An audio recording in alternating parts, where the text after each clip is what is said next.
latihan kita. Baik, kita mulai dengan basmalah ya. Bismillahirrahmanirrahim. Jadi materinya adalah tentang pemimpinan dalam Islam ya. Atau kemudian kita bisa menyebutnya dengan Islamic leadership ya, kepemimpinan di dalam Islam. Nah, ini sudah kami gabungkan antara materi yang disampaikan oleh Ustadz Agus dan juga materi saya. Jadi kita gabungkan dalam slide ini. Ya, mudah-mudahan nanti Allah mudahkan saya untuk menyampaikannya kepada Bapak Ibu semua. Nah, jadi berbicara tentang kepemimpinan dalam Islam atau dalam pendidikan. Jadi memang apa namanya, fokusnya atau lokusnya lebih kepada pendidikan. Ya, kita coba tentu pemimpin itu aspeknya luas sekali ya. Tapi fokusnya atau lokusnya kita rincikan adalah kepada Islam. Ya, khususnya pendidikan ya, pendidikan Islam, tarbiyah Islamiyah atau taklim Islamiyah.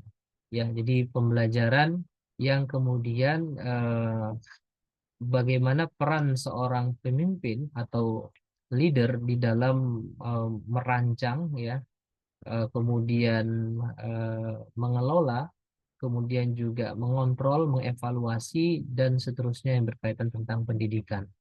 Nah, kita harus mengawali tentu dari pemahaman Islam yang benar, gitu ya. Nah, ini ada salah satu kutipan ya yang kemudian ini disampaikan oleh Imam Abdurrahman bin Amru Al-Auza'i rahimahullah taala kepada Khalifah ya Abu Ja'far Al-Mansur ya.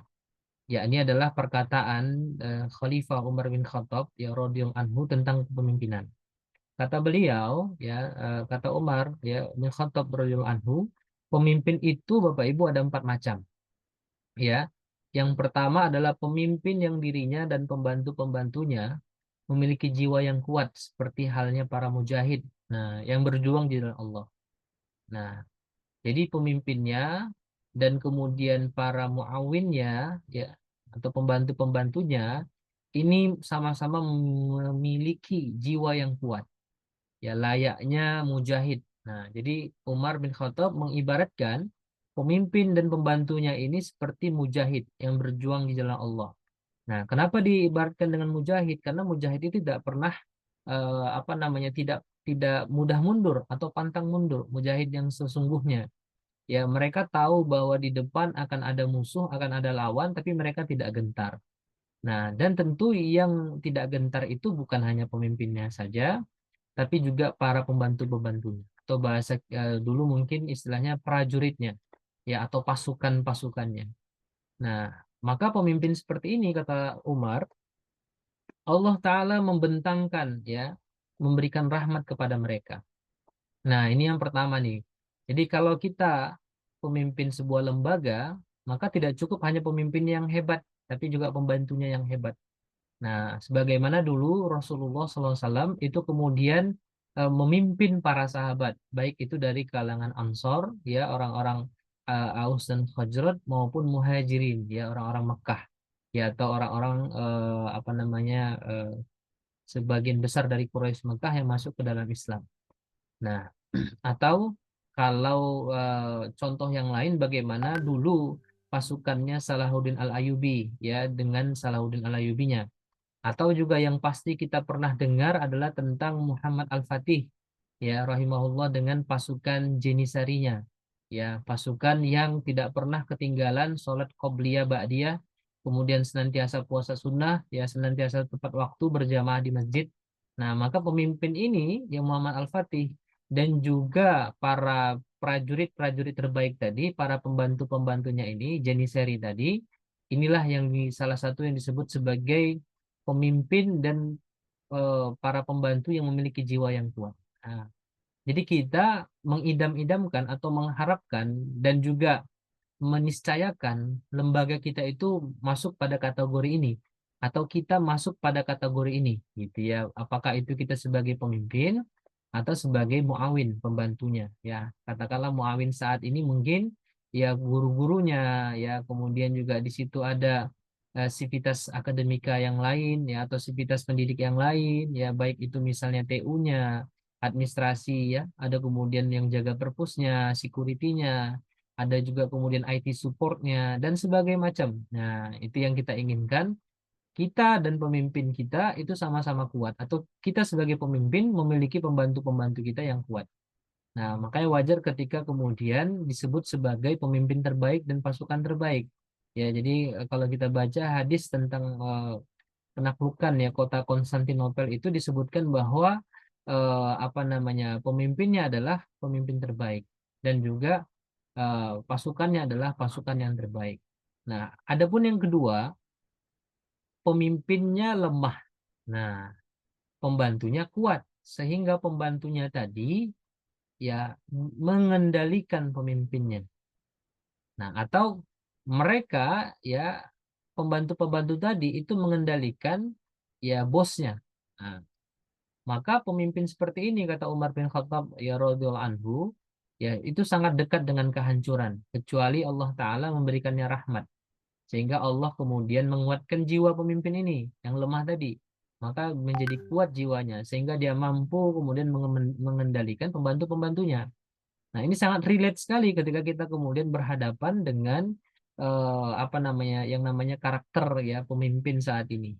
Nah, gitu ya. Kemudian yang ketiga adalah pemimpin yang pembantu-pembantunya lemah. Nah, sehingga karena dia cuman yang kuat, pembantunya lemah, dia mengontrol semua aktivitas pembantunya. Dan yang lebih parahnya lagi, pembantu-pembantunya tadi ini tidak memiliki kreativitas, tidak memiliki inisiatif. Sehingga ya mereka pun tidak bisa berbuat apa-apa, hanya apa yang disuruh pemimpin mereka kerjakan.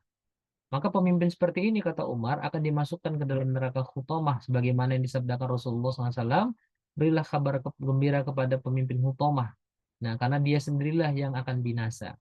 Karena memang pemimpin itu hakikatnya adalah sebagai apa namanya, mas'ulun ya, penanggung jawab. Nah, jadi dia tidak boleh membiarkan pembantunya lemah. Sebagaimana dia pun tidak boleh lemah sementara pembantunya kuat. Nah, maka yang ideal tadi yang poin satu ini, Bapak Ibu. Ya, yang kedua, yang ketiga ini sama sekali, kalau bisa jangan ada pada lembaga kita. Nanti akan muncul pertanyaan di bagian akhir, bagaimana kalau dan sebagainya. Nah, jadi kita kemudian akan mencoba untuk menelaah nih, di mana posisi yang harus dibenarkan. Kalau seandainya posisi dari lembaga kita bukan yang pertama, tapi kedua dan ketiga. Nah, kalau bicaranya lembaga, kalau bicaranya keluarga juga sama. Ayahnya kepemimpinannya baik, tapi ibunya lemah misalnya. Anak-anaknya lemah. Itu juga tidak bagus gitu ya. Makanya nanti ada hadisnya bahwa kullukum ra'in gitu ya. Kalian semua adalah ra'in atau pemimpin. Nah, keempat, pemimpin yang dirinya dan pembantunya berebut pengaruh. Nah, jadi sebenarnya ini juga bermasalah ya, karena tidak akan terjadi organisasi di sini. Yang ada adalah saling sikut menyikut. Tidak akan mungkin bisa mencapai tujuan. Bayangkan ya ketika kemudian ada sebuah katakanlah kapal gitu ya, atau katakanlah ada sebuah perahu ya, di situ ada 10 orang, satu pemimpin, 9 lagi pembantunya atau yang mengayuh. Ya, sesama pengayuh itu kemudian tidak jelas arahnya. Yang pengayuh sebelah kanan pengen ke kanan, yang sebelah kiri pengen ke kiri, yang di depan juga pengen ke depan. Maka yang terjadi adalah muter-muter di laut. Ya, itu yang terjadi ketika kemudian pemimpin dan pembantunya itu saling berebut pengaruh. Maka apa yang akan terjadi? Sama-sama akan jatuh dalam kebinasaan.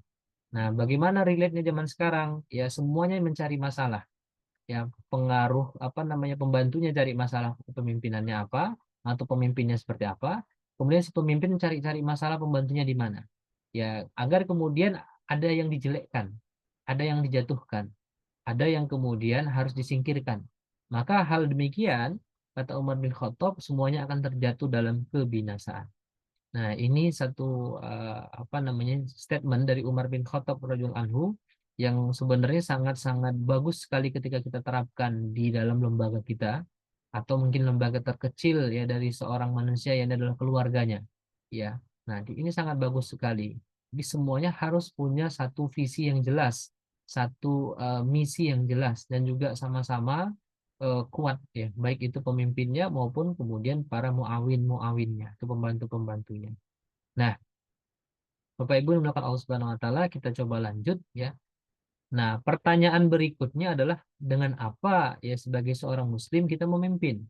Nah, tentu ini juga harus diluruskan karena banyak dari kita pemimpin ya yang tidak memutuskan dengan landasan yang benar. Sehingga kepemimpinan tadi tidak dapat nilai apapun kecuali cuman nilai atau kimahnya madiyah atau materi. Ya kan, dia jujur sebagai pemimpin, tapi jujurnya bukan karena dia muslim, tapi karena ketika dia jujur dia naik jabatan. Maka di sisi Allah ini tidak dianggap sebagai pahala atau tidak dianggap sebagai amal soleh, ya itu hanya dianggap sebagai perbuatan saja.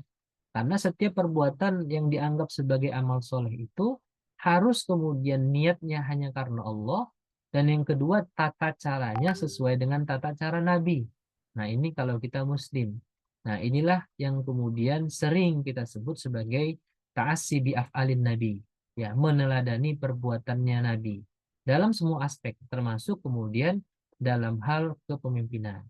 Maka cara kita memimpin atau kaitannya dengan apa kita memimpin, ini juga harus kita perjelas ya, Bapak Ibu sekalian, agar kepemimpinan kita tadi itu memiliki manfaat dunia akhirat, ya, bukan cuma dunia saja.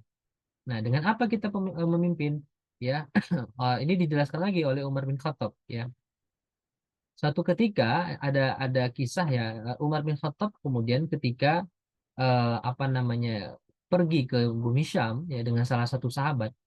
Maka kemudian mereka melewati sebuah sungai kecil. Sungai kecil tadi, ya Bapak Ibu dimulakan Allah, membuat mereka harus kemudian eh, mengangkat atau menggulung celana mereka atau menggulung pakaian bawah mereka agar tidak kena air.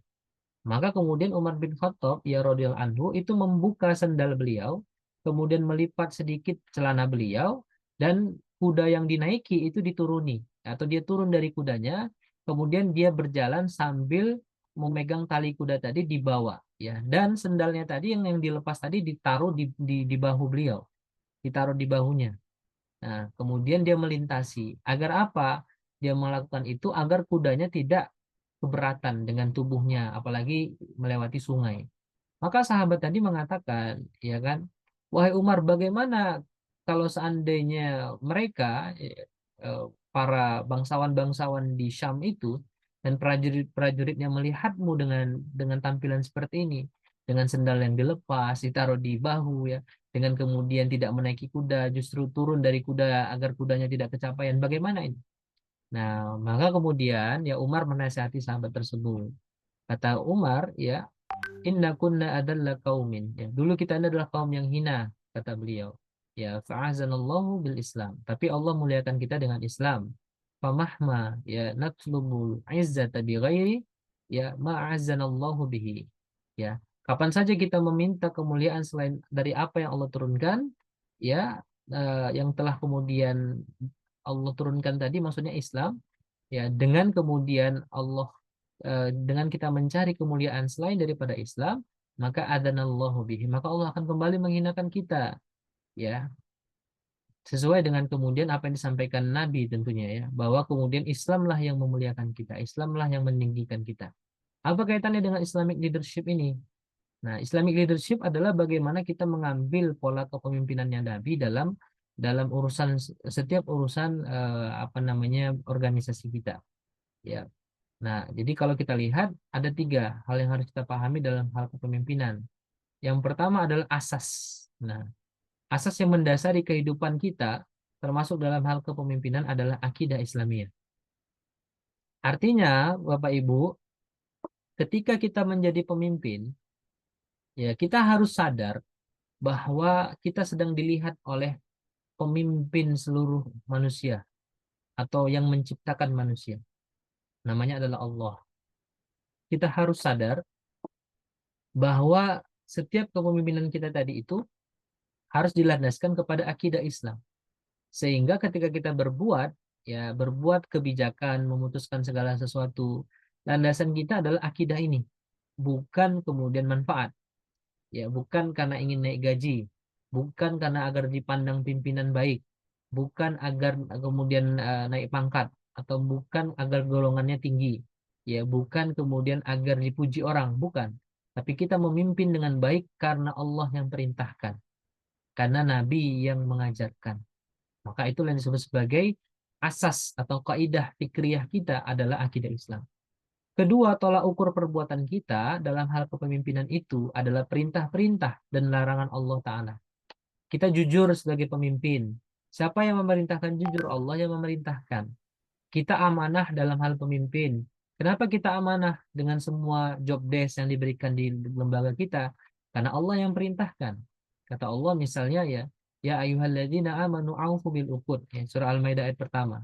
Wahai orang-orang beriman, tepatilah akad-akad itu. Maka kita menjadi orang yang amanah menepati akad bukan agar kita dipuji orang atau bukan karena sifat amanah itu sendiri. Tapi karena Allah yang perintahkan kita harus amanah, maka kita amanah. Gitu. Kemudian curang dalam hal kepemimpinan. Kenapa kita tidak melakukan itu? Karena Allah yang larang.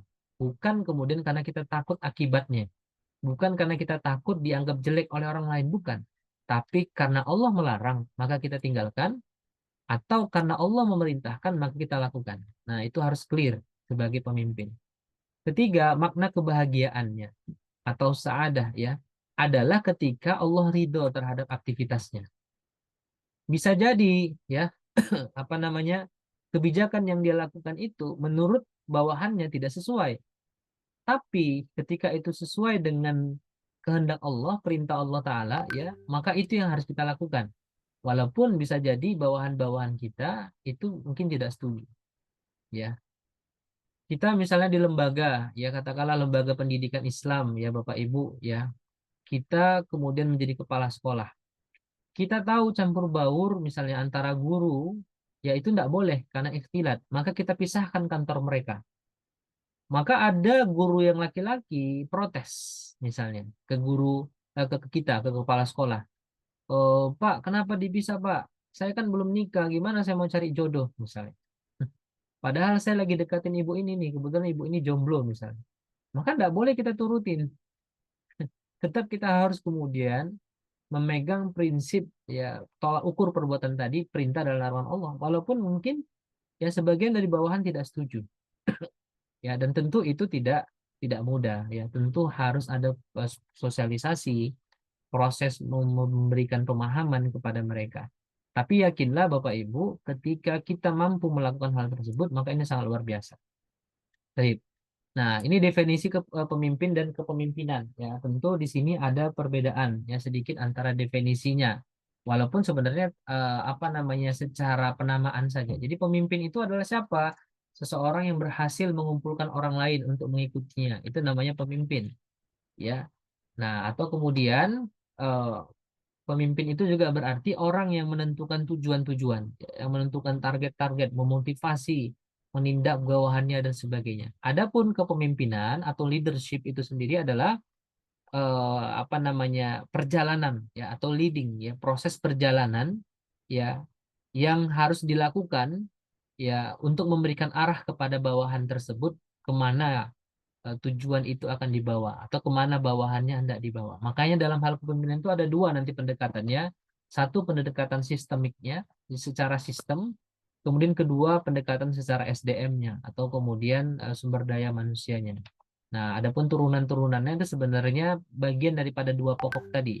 Nah, kemudian yang juga tidak kalah penting landasan dari pembuatan sistem tersebut dan juga landasan dari merekrut SDM tersebut. Maka itu tentu landasan kita adalah akidah Islam.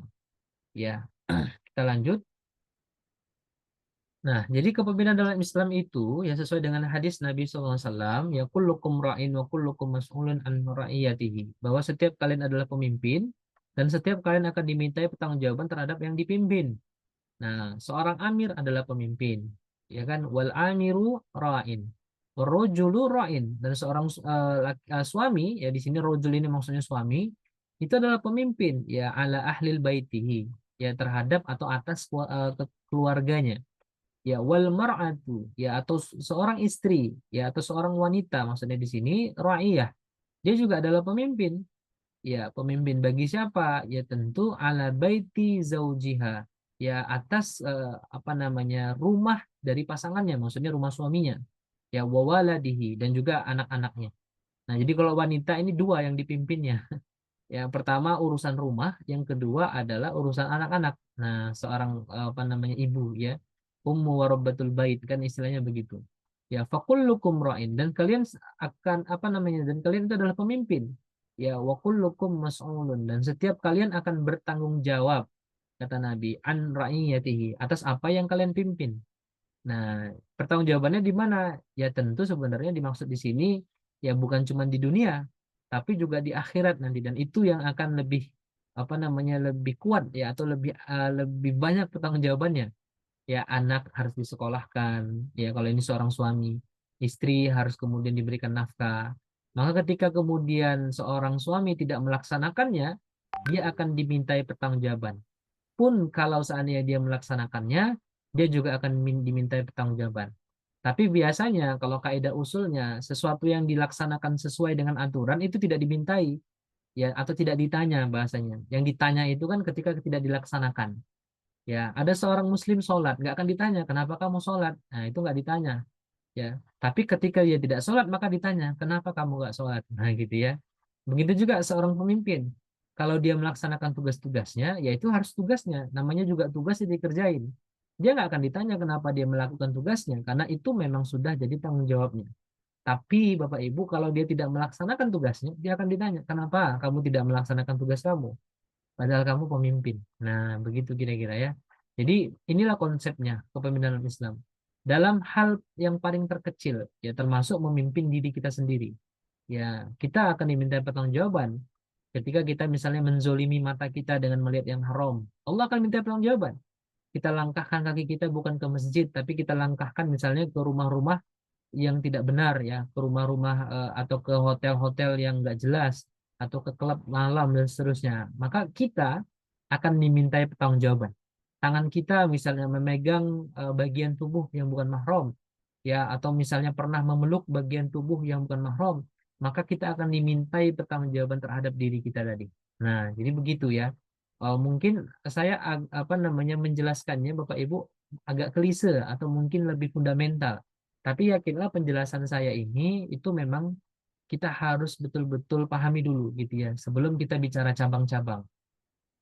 Ya banyak sekarang kebetulan karena saya juga sedang ngambil doktoral ya, saya lihat ya mata kuliah hari ini ya bahasanya saja Islam tapi di dalamnya itu pendekatannya Barat semua, kebanyakan Barat gitu ya. Padahal kemudian kita di apa diberikan sebuah tatanan eh, apa namanya, pengetahuan di dalam Islam yang itu syumul, yang sudah lengkap. Nah, cuman banyak sekarang kita tidak mengambil gitu ya. Nah, baik kita lanjut. Nah, Imam Al-Mawardi mengatakan dalam kitab Al-Ahkamus Sultaniyah ya. Imam Al-Mawardi rahimahullah menyebutkan ada setidaknya ya beberapa syarat kepemimpinan ya. Yang pertama adalah adil. Maksudnya adil ini dengan hukum Allah ya, disebut sebagai Al-Hakim ya, atau bijaksana. Kedua, ilmu. Jadi seorang pemimpin itu adalah orang yang paling harusnya yang paling memiliki ilmu di antara yang lain. Nah, kalau dalam Islam itu kalau bisa itu mujtahid ya, mujtahid atau orang yang bisa melakukan ijtihad ya, ulama mujtahid, sehingga dia mampu menetapkan permasalahan sesuai dengan apa namanya, keadilan yang ada dalam Islam. Nah, kalau misalnya hari ini di lembaga kita kepala sekolah misalnya, maka kepala sekolah ini harus orang yang paling alim di antara yang lain ya, dari hal apapun ya, termasuk kemudian dalam hal kepemimpinan. Ketiga harus orang yang sehat ya jasmaninya ya. Kemudian juga apa namanya, harus sehat secara apa namanya, ruhiyahnya ya, keimanan dia kepada Allah ini juga harus lurus. Ya, keempat normal, tidak cacat ya, sehingga tidak menghalanginya untuk bergerak. Kelima bijak ya. Dan kemudian keenam memiliki keberanian ya, yang bisa digunakan untuk melindungi wilayah dan memerangi musuh. Nah, jadi ini ditambahkan lagi oleh apa namanya, Imam Muhammad Al-Amin Al-Shintiki ya, bahwa pemimpin itu haruslah seseorang yang mampu menjadi hakim atau qadi. Qadi yang dimaksud ini adalah orang yang bisa menetapkan ya, menetapkan atau menggali ya, menggali hukum dari sumber hukum, yaitu dari Quran dan Sunnah Bapak Ibu, untuk mengurusi urusan rakyatnya. Dalam artian di sini kaum muslimin.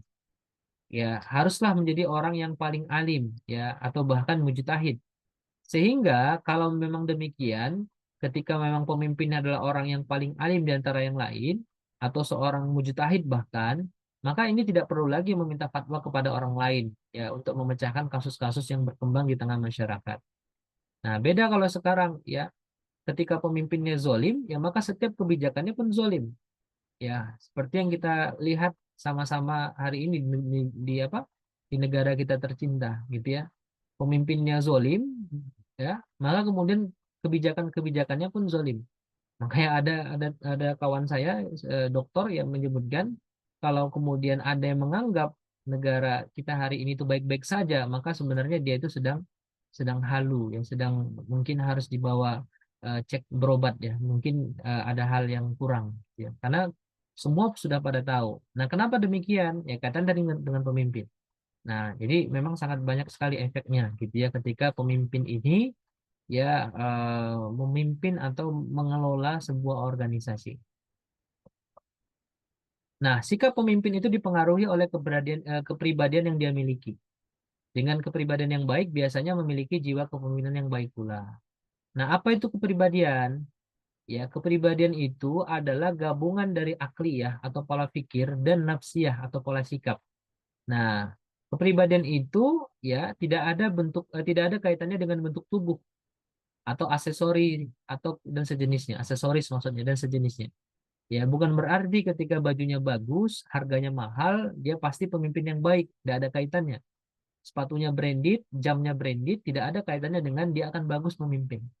Tapi ketika dia misalnya sholat tepat waktu, ya atau ketika dia bicara dengan baik, ya dengan lembut, dengan ahsan, kemudian dia menetapkan kebijakan-kebijakan sesuai Quran dan Sunnah, maka itu artinya ciri-ciri kepribadian yang baik. Ya, jadi kepribadian itu adalah gabungan dari akliyah, ya akliyah pola pikir dan nafsiyah pola sikap. Nah, jadi kalau kepribadiannya Islam berarti apa? Akliyah Islamiyah, ya dan kemudian juga nafsiyahnya Islamiyah. Nah, bagaimana eh, akliyah Islamiyah dan nafsiyah Islamiyah itu terbentuk? Ya, kalau akliyah Islamiyah terbentuk dari asas berpikir. Nah, maka asas berpikirnya ini haruslah menjadikan akidah Islam sebagai asas. Tadi seperti yang kita singgung. Dia amanah, dia jujur, bukan karena ingin dipuji. Bukan karena kemudian kalau jujur dia naik gaji. Atau ketika jujur dapat posisi yang bagus di perusahaan. Atau di lembaga, bukan. Tapi karena Allah yang perintahkan. Ya, makanya dia jujur. Ya, kenapa? Karena dia yakin dengan jujur tadi itu adalah amal soleh. Sementara bohong itu adalah amal salah.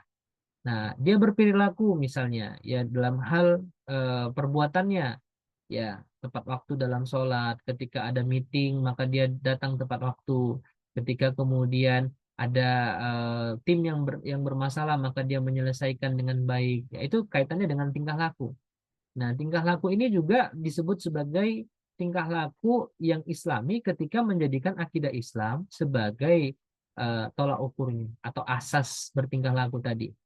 Nah, jadi dia baik kepada orang lain ya dalam hal perbuatan misalnya bukan karena dia naksir sama si pasangan tadi atau si lawan jenis tadi bukan, tapi karena Allah yang perintahkan ya agar dia berbuat baik. Nah, gitu ya. Jadi memang semua asasnya adalah ini akidah. Sehingga Bapak Ibu dia akan menjadi seorang pemimpin yang disebut sebagai kudwah. Nah, kudwah yang menjadi teladan. Nah, di atas kudwah itu ada namanya uswah. Nah, dan uswah kita itu adalah Nabi Muhammad SAW. Jadi uswah itu artinya adalah eh, keteladanan yang sifatnya meluas.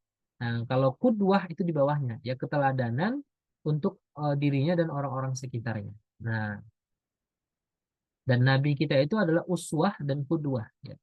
Jadi uswah plus juga kudwah. Nah, tapi kalau manusia-manusia yang lain atau selain Nabi, maka disebut sebagai kudwah. Ya. Nah, kepemimpinan dalam lembaga pendidikan Islam, ya.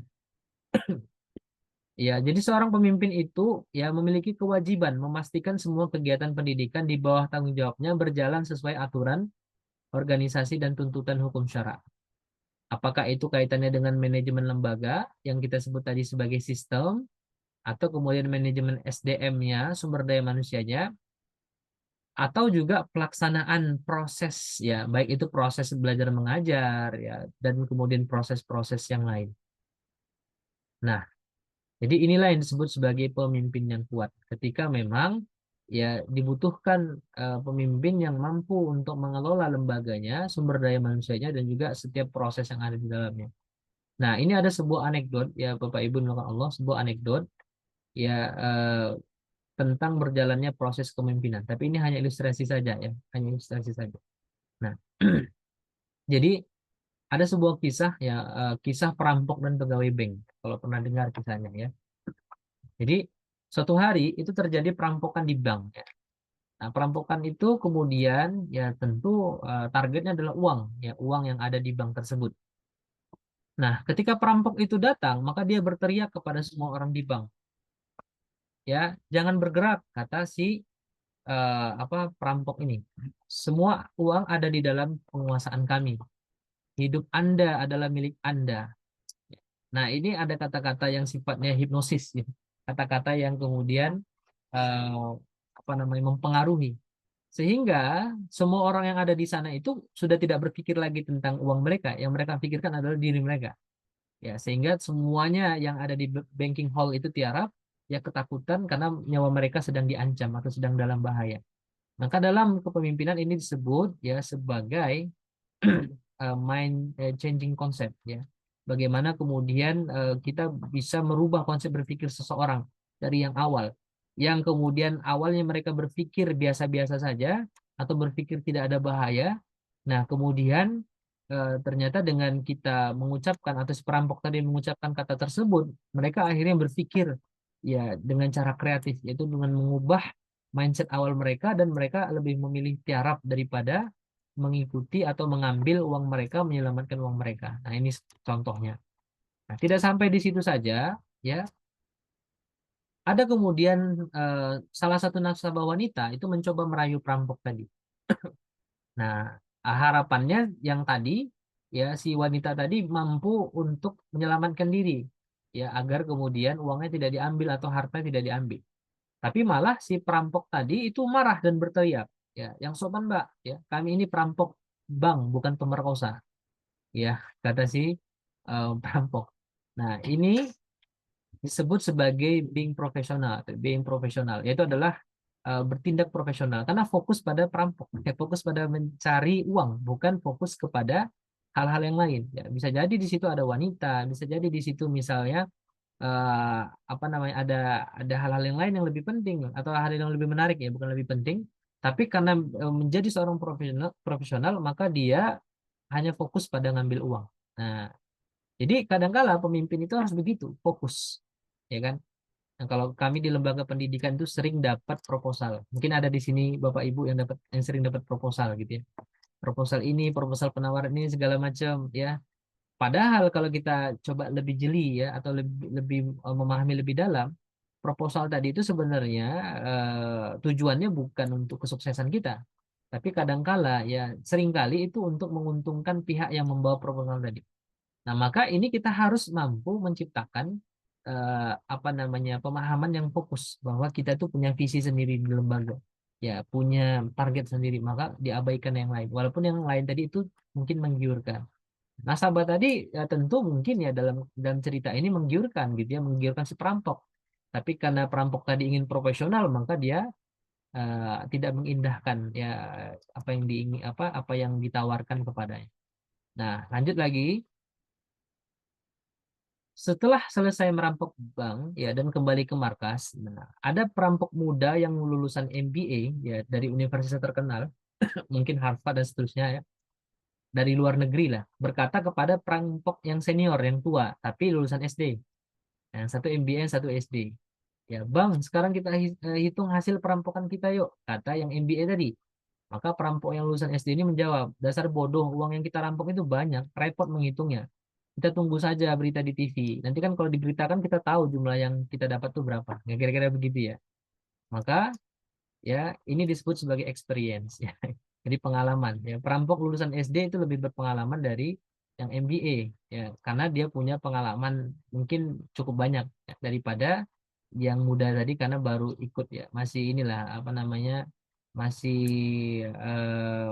apa namanya, masih honorer gitu ya kalau yang baru tadi, maka kemudian dia harus ngikut. Nah, sudah sampai di situ, dilanjutkan lagi ya. Setelah perampok kemudian tadi kabur ya dari bank yang dirampok itu, ya maka si manajer bank itu berkata kepada kepala cabangnya ya untuk segera melapor kepada polisi. Tapi kepala cabang berkata, tunggu dulu, jangan langsung lapor. Kita ambil dulu beberapa miliar untuk kita bagi dua. Nanti total uangnya kita laporkan sebagai uang yang dirampok. Nah, jadi jangan langsung adukan. Nanti kalau diadukan ya udah itu sisa uang itu akan jadi bukti kan. Jadi diambil dulu. Ya katanya ini ceritanya ya. Nah, ini disebut sebagai swim with the tide ya. Ikuti harus ya mengubah situasi yang sulit menjadi keuntungan. Oke, maka terakhir ya, ini anekdot saja. Kemudian kepala cabangnya berkata, ya alangkah indahnya jika terjadi perampokan tiap bulan, ya kan? Karena dia pasti untung, nggak ngelakuin apa-apa, tidak dikejar polisi, ya, tapi dapat uang. Nah, ini anekdot saja. Ya, ini anekdot saja. Ini disebut sebagai killing boredom, ya, atau menghilangkan kebosanan. Ya, kebahagiaan itu jauh lebih penting dari pekerjaan. Nah, maka kemudian disiarkanlah di TV. Ya, keesokan harinya berita di TV melaporkan uang 30 miliar telah dirampok dari bank. Ya. Perampok tersebut penasaran akhirnya dan menghitung hasil rampokannya. Nah, karena mereka merasa uangnya tidak seperti sebanyak itu, tidak sebanyak 30 miliar. Dan ternyata benar, ya. Mereka hanya dapat 20 miliar, sedangkan orang bank tadi, ya, si kepala cabang dan manajer dapat 10 miliar tanpa berusaha. Maka si eh, perampok-perampok ini mengatakan dasar brengsek. Kita susah payah merampok, cuma dapat 20 miliar, sedangkan mereka, orang-orang bank ini tidak melakukan apa-apa, dapat 10 miliar. Nah, oke.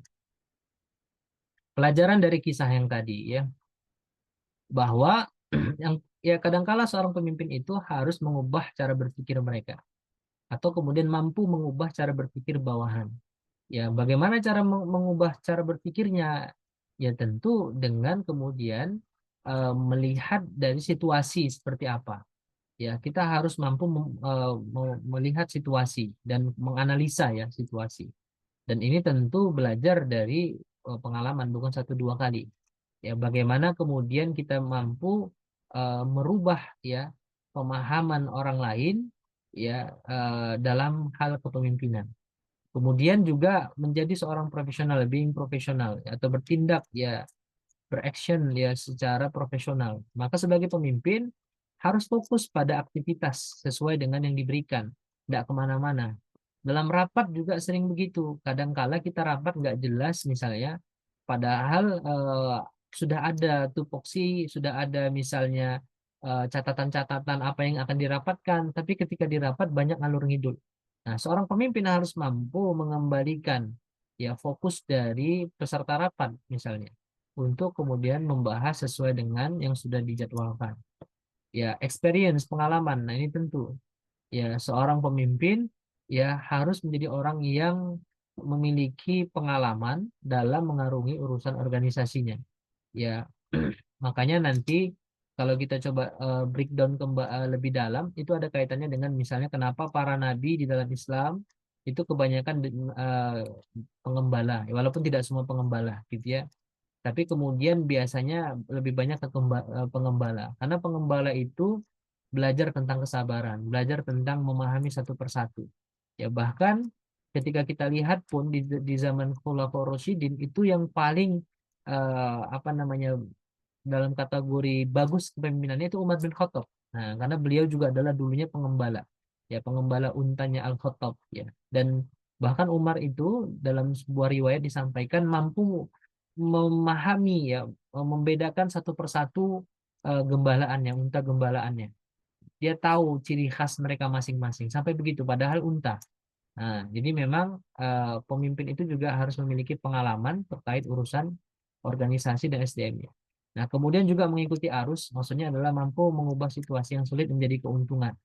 Nah, ya mampu menciptakan value atau diferensiasi ya dari sebuah kondisi yang ada, yang menciptakan nilai yang bisa diambil. Nah, ini paling sering kita temukan di pengusaha.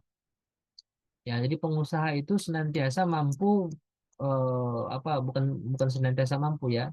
Eh, Biasanya mereka itu mencari solusi dari setiap persoalan ya menjadi sebuah produk. Nah, gitu itu pemahaman atau pola pikirnya pengusaha. Ya, dari sebuah masalah menjadi produk. Apakah produk itu barang atau jasa? Nah, kemudian yang terakhir adalah menghilangkan kebosanan.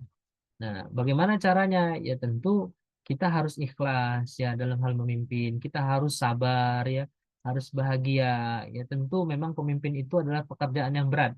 Maka bagaimana kita bisa menikmati ya, menciptakan iklim yang kondusif minimal pada diri kita sendiri, mensuasanakan diri kita dan sebagainya. Baik, kita lanjut.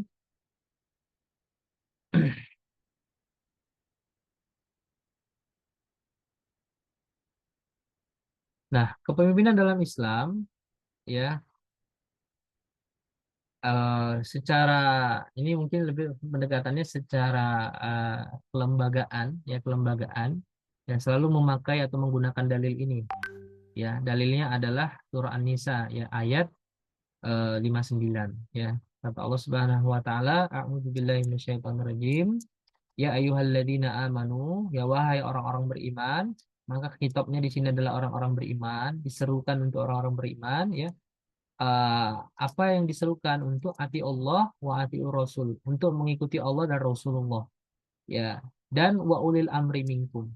Nah, untuk ulil amri ini tidak disebutkan atiu ya karena memang ketaatan pada ulil amri ini kata para ulama ketika dia mentaati Allah dan Rasul maka dia ditaati.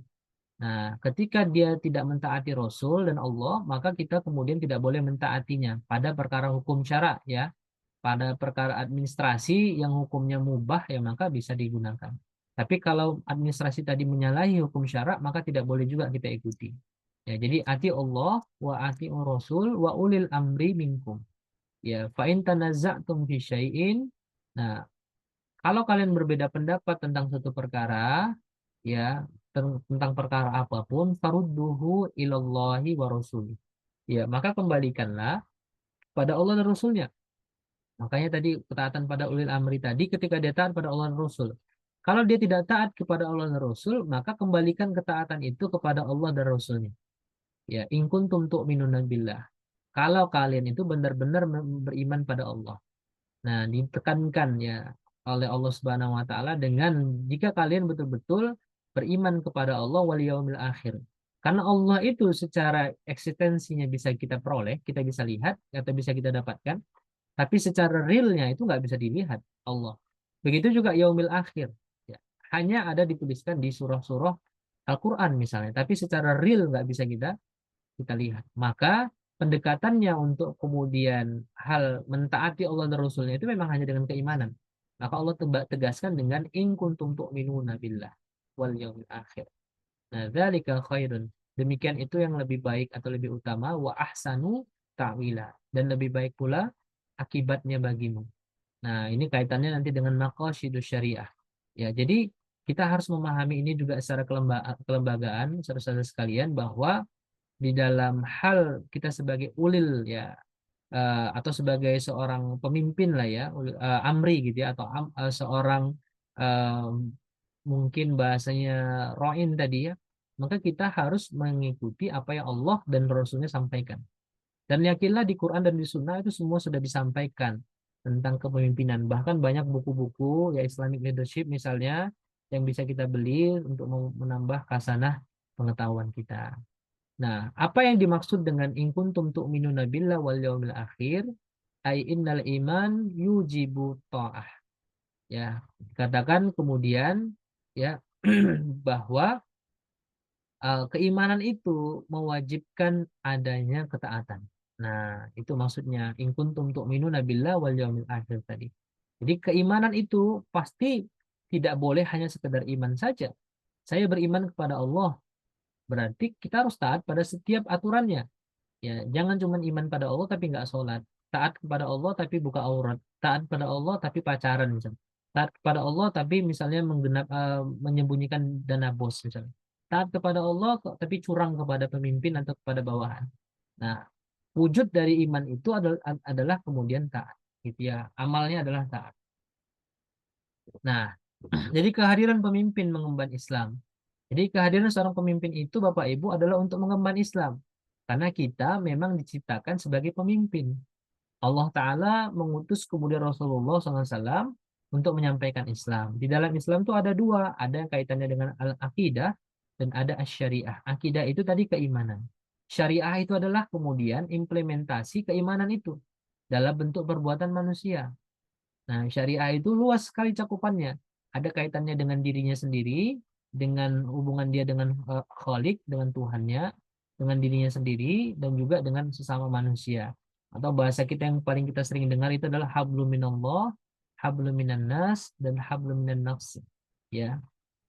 Nah, Allah Ta'ala inna dina innallahil Islam. Satu-satunya agama yang Allah terima, yang Allah ridhoi hanya Islam. Nah, ini disebutkan di surah Ali Imran. Atau di ayat yang lain, wa may yabtaghi ghairul islam dinan falan yuqbala minhu wa huwa fil akhirati minal khasirin. Nah, jadi barang siapa yang mencari selain Islam, ya, maka kemudian mereka itu ya apa namanya akan hidup dalam kondisi yang tidak dapat hidayah, ya, atau kondisi yang kemudian tersesat, kecuali mereka mendapatkan atau mengambil Islam. Dan di akhirat mereka juga akan merugi juga, celaka juga, tidak beruntung. Sedangkan orang-orang yang muflih, ya orang-orang yang beruntung, itu adalah kemudian yang mereka yang mengambil Islam, ya. Dan mereka lah yang disebut sebagai wahwa mu'min. Mereka lah orang-orang beriman. Nah, di surah yang lain, di surah Al-Maidah ayat ketiga, misalnya disebutkan, Al-yawma akmaltu lakum dinakum wa atmamtu alaikum ni'mati wa raditu lakum Islam Madinah. Jadi Islam itu disebut di sini sebagai din. Ya, din bukan sekedar agama, tapi ad-din, ya.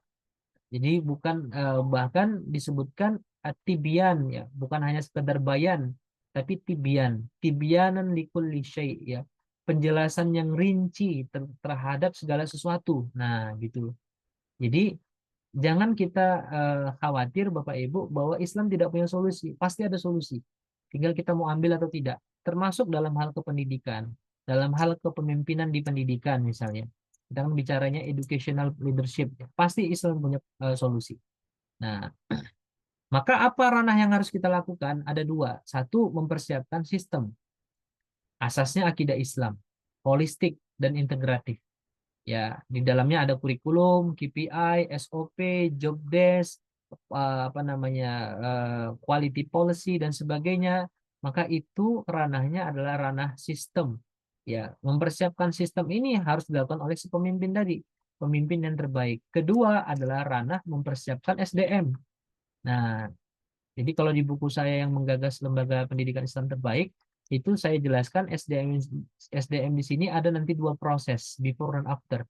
Bagaimana kita mempersiapkan SDM sebelum bergabung dengan kita, dan bagaimana kita menyamakan visi dan misi SDM ketika mereka sudah bergabung dengan kita. Ya, nah itu dia. Nah, jadi kalau kita lihat alurnya Bapak Ibu, lembaga pendidikan Islam, kita sebagai pemimpin ngapain tugasnya? Merancang sistem, visi misi, model pendidikan, kurikulum, aspek perizinan, hukum, administratif. Kemudian juga kita membuat sistem rekrutmen dan staffing, kemudian juga membuat sistem fasilitas dan sarana prasarana, dan juga termasuk penyusunan job desk, KPI dan SOP. Nah, ketika sistem tadi sudah bagus, sudah kemudian kita uji, ya kita sudah misalnya revisi beberapa kali, sembari kita kemudian merekrut sumber daya manusia. Dan untuk memperoleh sumber daya manusia unggul ini tentu harus kita ada rekrutmen. Ya, kita harus lakukan yang disebut sebagai pretestnya dulu. Ya, kita harus tahu kompetensinya dia sesuai nggak dengan yang kita inginkan. Nah, kemudian ketika sudah masuk bergabung menjadi tim dari lembaga kita, menjadi SDM di lembaga kita, maka kita lakukan manajemen training, ya. Setelah kemudian mereka sudah memahami sistem tadi, bisa kemudian mengikuti sistem tadi, barulah kita delegasikan sistem itu. Nah, kalau sudah kita delegasikan sistem tadi, maka kita tinggal menjalankan, apa namanya, mengontrolling saja dan mengevaluasi, bukan lagi kemudian membuat lagi dari awal. Nah, Dan tentu sistem yang baik atau sistem yang unggul harus dikelola oleh SDM unggul. Nah, karena ada juga SDM yang tidak unggul, ya. Tes IQ saja ada beda-beda kelasnya gitu ya. Maka untuk SDM pun harus jelas. Nah, kayak terakhir adalah mari kita merenungi sebuah filosofi angsa ya. Ini renungan bagi kita semua. Nah, jadi kalau kita tinggal di negara 4 musim, maka pada musim gugur itu akan terlihat rombongan angsa terbang ya, ke arah selatan untuk menghindari musim dingin. Nah, angsa-angsa tersebut itu akan membentuk formasi huruf V. Nah, jadi ada maknanya, bukan cuma sekedar membentuk formasi. Nah, lalu apa beberapa fakta ilmiah kenapa kemudian angsa tadi membentuk huruf V? Ternyata ada filosofisnya ya. Jadi kalau kita lihat ya, setiap burung ya, angsa tadi mengepakkan sayap, maka itu akan memberikan daya dukung bagi burung yang kemudian terbang di belakangnya. Nah, sehingga yang di belakang tadi itu tidak perlu bersusah payah lagi menembus dinding udara yang di depan. Dia tinggal ngikut saja. Nah, dengan terbang dengan formasi V tadi, maka insya Allah jarak tempuh dari burung tadi itu menjadi 71% lebih jauh daripada kalau dia terbang sendirian. Nah, pelajarannya apa? Ketika kita bicara tentang organisasi, Bapak Ibu, orang-orang yang bergerak dalam satu arah dengan tujuan yang sama, kemudian dibagi-bagi tujuannya, dibagi-bagi kemudian job desk-nya, ya sesuai dengan arah dan tujuan ini, maka tentu mereka akan lebih cepat memperoleh tujuannya, meraih tujuannya, lebih cepat dan juga lebih mudah. Nah, ini terjadi kenapa? Karena mereka menjalaninya dengan saling dorong-mendorong, mendukung, ya, saling melengkapi kalau bahasa kita, ya, dengan antara satu dengan yang lain. Ya, bayangkan kalau semuanya mau jadi leader gitu ya, nggak ada yang mau jadi adminnya, nggak ada yang mau jadi bendaharanya, tidak ada yang mau jadi sekretarisnya, tidak ada yang mau jadi ngangkat-ngangkat barangnya, tidak ada yang mau jadi security, semua mau jadi leader. Nah, maka nggak akan tercapai tujuan organisasi tadi. Nah, itu pelajaran pertama. Yang kedua adalah kalau seandainya seekor angsa yang tadi membentuk V ini keluar salah satunya dari formasi itu, ya, maka yang pertama dia akan merasa berat dan sulit untuk terbang sendirian. Nah, sehingga dia akan kembali lagi tuh ke formasi awal, ya, untuk mengambil keuntungan dari daya dukung dari pola V tadi. Nah, ini angsa, ya, harusnya kita lebih paham lagi gitu ya. Apa pelajarannya? Bapak Ibu, kalau kita memiliki cukup logika sebenarnya seperti angsa, maka kita kemudian lebih bagus di dalam formasi daripada di luar.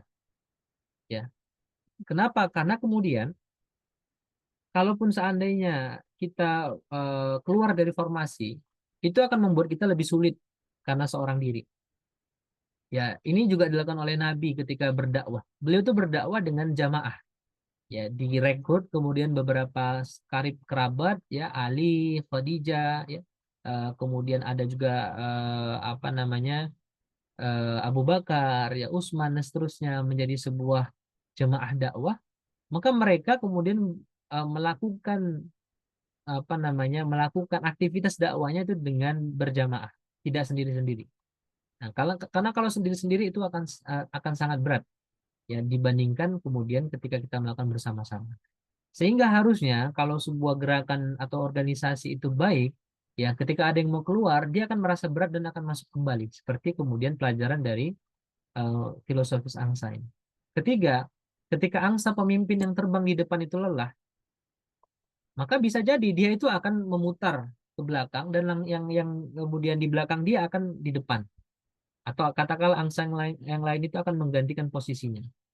Nah, jadi dalam hal kepemimpinan pun, Bapak Ibu, kalau pernah kita eh, mendengar istilah rotasi gitu ya, rotasi kepemimpinan atau katakanlah pergantian pemimpin, regenerasi, itu sebenarnya hal-hal yang sangat apa masuk akal atau sangat manusiawi. Karena kadangkala pemimpin tuh lelah, dia capek, ya dia mungkin sudah mumet, sudah habis daya upayanya, maka ya yang lain bergantian menjadi pemimpin. Tapi tetap mereka kemudian seperti halnya angsa itu tetap harus satu sama lain itu bekerja sama. Ya, harus bekerja sama. Tidak kemudian hanya gara-gara ada pemimpin baru, yang lain ini, ah saya nggak mau loh kalau dipimpin ini. Saya nggak mau kalau dipimpin yang orang ini. Saya maunya hanya dipimpin beliau. Nah ini juga keliru. Nah, lihatlah angsa, ya begitu mudahnya mereka kemudian bisa bersinergi. Nah, keempat, ya angsa-angsa yang terbang itu biasanya akan mengeluarkan suara riuh rendah dari belakang untuk memberikan semangat kepada angsa yang terbang di depan. Nah, sehingga yang di depan tadi itu nggak ngantuk, gitu, nggak jatuh gitu. Nah, kalau supir mungkin supir bus ya di belakangnya harus yang sering ibu-ibu ya, yang ngobrolnya kuat-kuat misalnya gitu, sehingga yang depan supirnya bapak supir nggak ngantuk, jadi nggak tertidur gitu ya. Nah, tapi kalau kaitannya dengan pelajaran kita hari ini adalah bagaimana kita bisa memastikan kita sebagai tim ya, ini sebagai tim ya, harus memberikan pula suara-suara dalam artian di sini dukungan-dukungan ya untuk memperoleh kekuatan ya, untuk memperoleh kekuatan. Ya, jadi kita harus punya kelompok yang saling menguatkan. Nah, sehingga ya pemimpin tadi mendapatkan masukan-masukan yang logis, yang masuk akal, sehingga kemudian dia juga seakan-akan memperoleh kekuatan ya dari bawahannya. Sehingga mereka itu saling menguatkan. Ya, bukan kemudian seperti yang kita ceritakan tentang Umar bin Khattab tadi itu bukan saling melemahkan, tapi kemudian saling menguatkan. Pemimpinnya adalah orang yang jiwanya kuat, ya muawinnya atau timnya itu menjadi orang-orang yang juga jiwanya kuat. Nah, itu pelajaran kita dari angsa ini. Terakhir adalah ketika seorang angsa sakit, seekor angsa sakit bukan seorang ya, terluka atau misalnya tertembak jauh, jatuh misalnya, atau gugur lah ya dalam pertempuran gitu ya, atau pemimpinnya misalnya resign gitu ya, maka ya dua angsa lain akan ikut keluar dari formasi secara bersama-sama ya untuk membantu dan melindungi yang jatuh tadi. Ya, mereka tinggal dengan angsa yang jatuh itu sampai kalau tidak sembuh ya mati. Kalau mati ditinggalkan. Maksudnya kalau dalam organisasi itu nanti begitu juga. Ya, kalau seandainya ada salah satu tim kita atau bos kita ya sedang mungkin galau dan seterusnya, maka harus ada tim yang menguatkan beliaunya lagi untuk naik lagi kembali. Ya, jangan dibiarkan. Ya, kalau memang dia dia bisa sembuh, ya bisa healing, bisa terbang lagi, bisa jadi pemimpin lagi, oke kita kasih kepemimpinan itu. Tapi kalau seandainya betul-betul tidak mau, ya maka kita cari gantinya. Kira-kira begitu. Nah, itu pelajarannya. Ya, jadi kalau kita punya perasaan, setidaknya seperti ekor angsa tadi, kita akan tinggal bersama sahabat atau tim kita tadi. Ya, dalam saat-saat sulit. Ya, bukan hanya saat-saat mudah. Ya, jadi mau sulit, mau bagus ya atau mau baik, ya karena kita adalah teamwork, maka kita juga harus bekerja bersama-sama untuk mencapai tujuan. Ya, sebagaimana angsa ini mereka pasti punya tujuan. Nah, itu pelajaran. Ya, jazakumullah khairan. Demikian untuk materi kita, ya karena saya rekap dari juga materi Ustadz Agus, ya, Hafizahullah Ta'ala. Silahkan Bapak Ibu yang ingin diskusi, silahkan. Kalau bisa saya jawab. Kalau tidak, nanti akan saya tanyakan ke guru kita Ustadz Agus, insya Allah nanti dijawab di grup.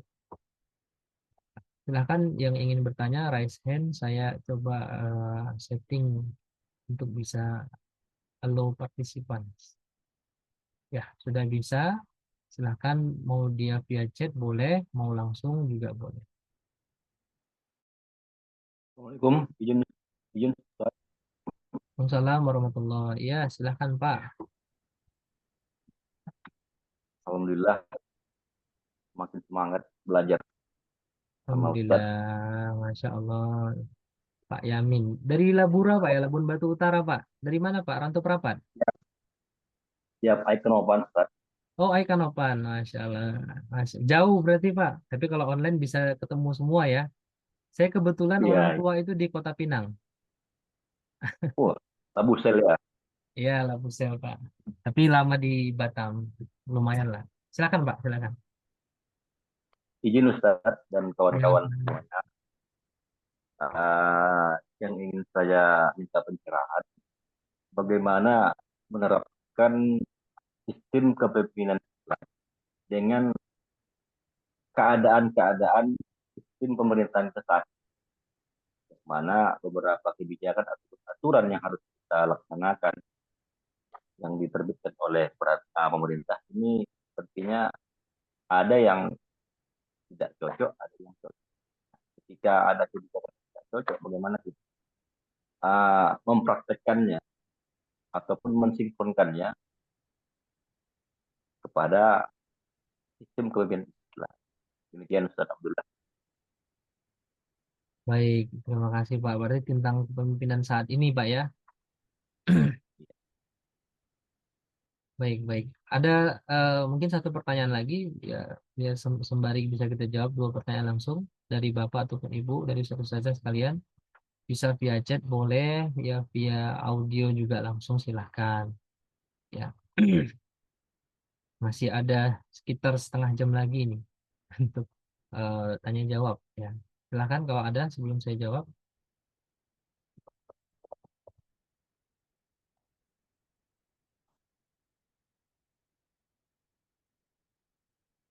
Oke, ada masuk chat ya. Saya coba baca dulu. Wah, Masya Allah dari Bapak Bagus Abdurrahim. Assalamualaikum Ustaz. Waalaikumsalam. Izin via chat ya. Saya ingin bertanya tentang kepemimpinan Ustaz. Saya izin kutip berdakwah adalah dengan hikmah. Hikmah yang dimaksud ini apa ya dalam koordinasi dalam kepemimpinan itu apa ya Ustaz? Oke, Masya Allah nih. Mantap nih pertanyaan dari Ustaz Bagus. Baik, saya coba menjawab ya. Kaitannya sebenarnya pertanyaan ini ada relate-nya dengan pertanyaan dari Bapak Ustadz Yamin juga ya, Simatupang dari Labura, Insya Allah Sumatera Utara luar biasa. Nah, seperti yang tadi kita sama-sama jelaskan ya, untuk dalam hal kepemimpinan itu sebenarnya satu poin yang harus kita samaratakan dulu ya. Pemimpin itu kepemimpinan itu adalah bagian daripada aktivitas ibadah yang tidak bisa terlepas dari diri seorang manusia. Jadi kita sebagai seorang muslim tentu ada yang memimpin, ada yang dipimpin. Ya. Contoh yang kecil misalnya ketika safar ya maka harus ada satu yang memimpin. Ya, yang pemimpin ini akan menentukan arah, menentukan tujuan. Dan biasanya pemimpin ini adalah orang yang terbaik di antara yang lain, yang dianggap lebih cakap dan seterusnya. Nah, maka ketika kemudian kita belajar filosofisnya itu dulu, ya maka dia harus memimpin, ya ini sebagai muslim ya, dia harus memimpin dengan nilai-nilai Islam. Ya, nilai-nilai Islam. Apakah itu kaitannya dengan eh, apa namanya akhlaknya, kaitannya dengan berbagai kebijakan-kebijakan yang disampaikan. Ya, ada satu kisah yang menarik ketika Nabi yang SAW itu mengajak kaum Ansor untuk kemudian apa namanya eh, meng- melihat pergerakan dari orang-orang Quraisy ya ketika di Madinah. Maka ketika Nabi keluar dengan beberapa sahabat Ansor ini, mereka ternyata dikejutkan dengan pasukan Mekah, kafir Quraisy Mekah yang jumlahnya lebih banyak dari mereka. Maka kemudian Nabi bertanya, nah inilah proses musyawarah namanya. Bukan proses demokrasi ya, tapi proses musyawarah. Karena kadang musyawarah itu disamakan dengan demokrasi. Padahal sebenarnya berbeda. Ya. Jadi musyawarah itu ada dalam Islam, ada juga dalam demokrasi, ada juga dalam monarki dan sebagainya itu pasti ada. Nah, tapi kalau misalnya aspek utama dalam hal memutuskan setiap perkara itu tetap adalah Quran dan Sunnah, yaitu aspeknya atau asas-asas utamanya. Nah, jadi tadi kembali ke cerita Nabi SAW, maka kemudian Nabi bermusyawarah dengan sahabat Ansor tadi. Kira-kira gimana nih? Kita lanjut atau kalian dengan saya tetap kita akan memerangi mereka. Nah, maka di situ terjadi proses musyawarah. Ya, salah satu dari pimpinan Ansor itu mengatakan, ya kalau seandainya ya Rasul engkau suruh kami untuk terjun ke sungai atau ke apa namanya ke perairan dan sebagainya, mendaki gunung, mendaki bukit dan seterusnya, kami akan sami'na wa ata'na dengan engkau. Nah, tapi di situ ada proses Nabi itu bertanya sebagai seorang pemimpin. Begitulah kaitannya kalau seandainya kita bicara tentang kepemimpinan. Nah, tentu Nabi melakukan hal tersebut ya bukan berdasarkan keinginan pribadi beliau, tapi adalah wahyu yuha ya, wahyu yang diwahyukan ya. Sikap-sikap Nabi itu pasti bercermin dari Quran, dari Sunnah ya. Nah, maka itu kaitannya dengan kepemimpinan asasnya dulu. Itu adalah ibadah. Jadi kita Bapak Ibu ada yang mungkin kepala sekolah di sini atau punya yayasan, itu adalah ibadah semua. Termasuk kami misalnya di LPK ya kita punya tim juga, maka itu adalah bagian daripada ibadah. Nah, dan ibadah itu dia terikat dengan dua hal, yaitu niat dan cara. Niat dan cara.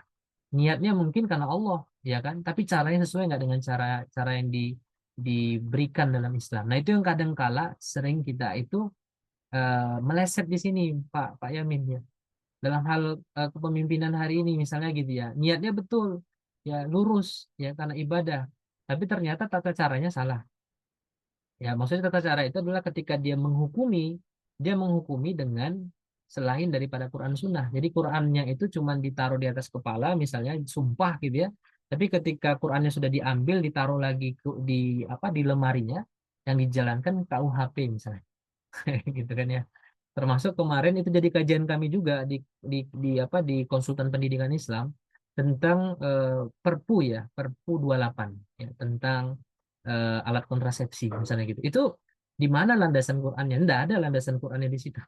Sama sekali tidak ada kan. Di mana coba yang membolehkan eh, alat kontrasepsi tadi dipakai oleh apa namanya anak-anak SMP atau anak SD gitu kan ya.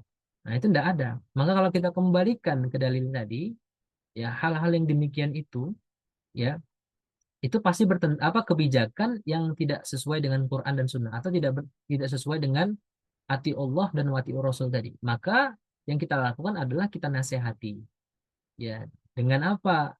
Ya bil hikmah, dengan cara yang ahsan. Ya bil hikmah itu maksudnya apa? Kalau dalam hal dakwah ya bil hikmah itu maksudnya dengan Quran dan Sunnah, dengan dalil, dengan hujah yang benar, yang bersumber dari Quran dan Sunnah. Nah, jadi kalau dulu para ulama-ulama kita, ya para imam-imam khususnya itu di kalangan di zaman Abbasiyah dan Utsmaniyah, khilafah Abbasiyah dan Utsmaniyah, itu ulama kan sangat disegani oleh umaro, gitu ya, oleh pemimpin. Maka ketika ulama tadi melihat umaro ini melenceng, maka ulama tadi menasehati pemimpin itu. Dia menyampaikan nasihat bil hikmah tadi nggak cocok loh ya di apa kebijakan antum itu tidak cocok harusnya begini begini begini kalau misalnya si pemimpin tadi sadar dan dia mengambilnya maka itu kebaikan bagi keduanya baik si ulama maupun si umaro tapi kalau seandainya tidak mereka ambil mereka abaikan umaro tadi mengabaikan apa yang disampaikan ulama tadi maka tentu ulama tadi sudah lepas kewajibannya untuk menasehati. Nah, yang berdosa siapa ya umaroknya tadi karena dia tetap dalam kezoliman gitu ya. Ya kita taat kepada umarok ya taat tetap walaupun misalnya dalam kondisi zolim iya, tapi tidak boleh kita membenarkan kezoliman tadi. Maksudnya kita ridho dengan kezoliman tadi tidak boleh. Kita harus menasehati. Nah, kalau tidak diterima ya sudah, berarti lepas tanggung jawab kita karena memang dakwah itu urusannya hanya untuk menyampaikan. Nah, itu kan yang Allah katakan kepada Nabi. Kamu itu cuma menyampaikan salah. Adapun urusan hidayah, urusan apa namanya taufik hidayah itu adalah urusannya Allah. Nah, gitu Pak. Jadi kalau dalam hal apapun sebenarnya, kepemimpinan apapun, keluarga misalnya, ayah kita atau ibu kita melakukan kebijakan atau katakanlah keputusan yang nggak sesuai dengan Islam, nasihati bil hikmah. Begini loh Bu, Pak dalam Islam. Diterima alhamdulillah, nggak terima lepas, gitu ya. Makanya kan apa ya hadisnya itu ini saya sedikit bacakan sebelum pertanyaannya dilanjutkan lagi. eh, ini hadis riwayat Muslim ya. Man ra'a minkum munkaron. Kalau seandainya kalian melihat sebuah kemungkaran, ya kemungkaran itu kan artinya yang tidak sesuai dengan Islam, ya. Maka kita punya kewajiban untuk mengubah, ya. Fal yughayyiru biyadihi. Maka ubahlah dengan tanganmu, ya, dengan apa namanya, dengan kekuatan, ya. Fa illam yastati' fa bilisanihi. Kalau tidak mampu dengan kekuatan dengan ucapan. Ya, ini namanya dakwah bil lisan, ya dengan ucapan. Ya, kalau kemudian juga tidak bisa, fa'ilam yastati fabiqalbihi dengan hati menjauhi maksiat tadi. Tidak mau ikut campur. Jangan kita pula ikut-ikutan di situ ya kan, dapat proyek di situ. Akhirnya dosa jamaah kena ke kita, Pak gitu ya. Ya, jadi dengan biqalbihi ya. Tapi itu zalika afdulul iman ya, afdulul iman. Jadi itu ya dengan menjauhi tadi itu selemah-lemahnya iman. Nah, jadi kalau kita tidak melakukan tiga tadi, Pak, tidak dengan biadihi, bilisanihi, biqalbihi, artinya kita mendiamkan. Nah, berarti disangsikan, kalau kata para ulama, disangsikan kita saat itu tidak beriman sebenarnya. Karena kita membiarkan kemaksiatan itu bisa kemana-mana atau bisa semakin meluas. Setidaknya kita harus mencegah. Sebagaimana semut Ibrahim. Ada semut ya ketika Nabi Ibrahim itu dibakar, dia tahu ketika kemudian dia apa menghembuskan gitu ya, atau bahkan kalau disiram air segala macam nggak mungkin mati karena dia seekor semut, tapi dia melakukan ikhtiar terkecil agar nanti dia di hadapan Allah kemudian punya pertanggungjawaban, dia punya kemudian hujah ya bahwa dia dulu punya peran. Nah, sama seperti kita sekarang harus ada peran. Hari ini pendidikan kita nggak Islam, betul nggak pendidikan Islam kita hari ini? Walaupun misalnya di pondok segala macam, tapi pendidikan kita mungkin tidak 100%. Tapi kita harus punya keinginan untuk merubah tadi. Kalau tidak bisa biadihi, ya maka bilisanihi, ya atau kemudian biqalbihi. Begitu Pak Yamin dan Ustadz Bagus ya, Masya Allah. Wallahu a'lam bishawab. Silahkan, itu mungkin yang bisa saya sampaikan. Kalau ada lagi tambahan boleh dari Bapak sekalian, dari Pak Baharudin boleh, Pak Andi dan yang lain, ya atau pertanyaan yang lain juga silahkan. Dari Ibu Mawar, silahkan Bu atau Ustazah, Hmm. tafadholi. Assalamualaikum warahmatullahi wabarakatuh. Ya, Eh, waalaikumsalam. Pak, di sini saya ingin bertanya, apa sih peran keadilan dalam kepemimpinan Islam dan bagaimana seorang pemimpin dapat menegakkan keadilan dalam keputusan-keputusan yang dibuatnya? Kan kita tahu kita hanya manusia yang penuh dengan hilaf, ya kan, Pak? Nah, Ya, bagaimana dengan konsep itu, bagaimana sih kita bisa menerapkan konsep syura atau musyawarah dalam kepemimpinan Islam dan mengapa hal ini penting dalam kita mengambil keputusan? Terima kasih, Pak. baik. Ya, sama-sama. Jadi, kalau kita bicara tentang konsep keadilan, nanti Ustazah bisa buka misalnya, bentar ya, di surah Al-Maidah ya, di ayat ke-8. Jadi Al-Maidah itu memang lebih banyak, salah satunya berbicara tentang interaksi muamalah manusia. Di Al-Maidah ayat ke-8 itu disebutkan ya bahwa keadilan ya atau bahasa kita itu adalah ta'dilu ya atau adilu ya, itu huwa aqrabu taqwa, itu lebih dekat dengan takwa.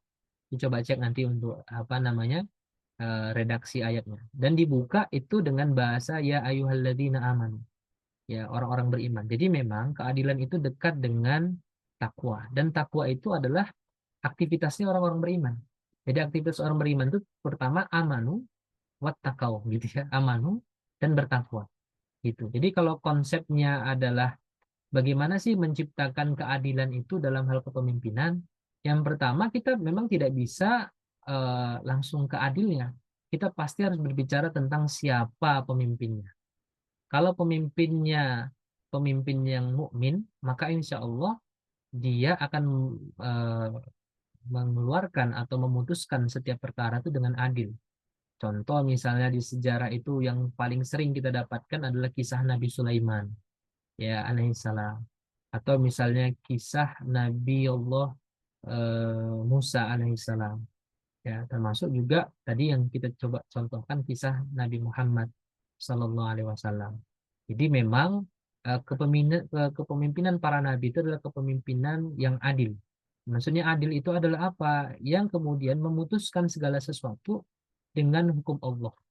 Ya, kalau bahasa tadi eh, apa namanya Qur'annya itu adalah menjadikan eh, keadilan itu ya menjadikan standar takwa itu sebagai standar keadilan.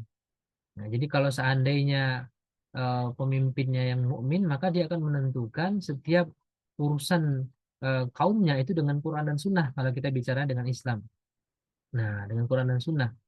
Nah, makanya nanti kepemimpinan itu Ustazah ada dua pendekatan kan? Kepemimpinan itu satu terkait dengan siapa yang memimpin. Nah, kedua dengan apa dia memimpin. Nah, kalau kita bicaranya dengan Islam berarti yang memimpin itu adalah orang-orang mukmin dan dia memimpin dengan Islam. Makanya nanti turunannya itu adalah kita tidak boleh memilih pemimpin kafir.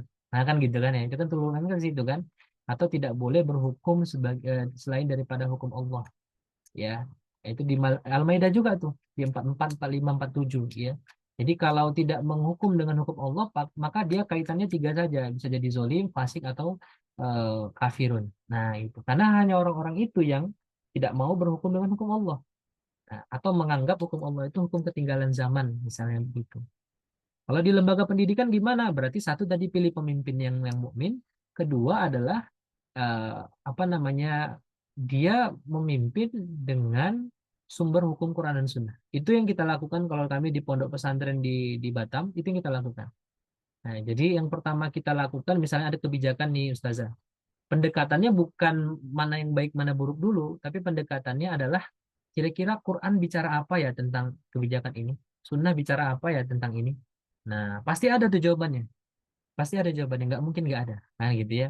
Nah, setelah itu baru kemudian kita sampaikan, kita lihat perincian penafsiran dari Quran dan hadis ini tadi, baru kita terapkan.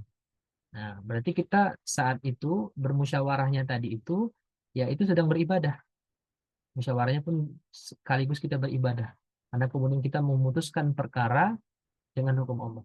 Begitu.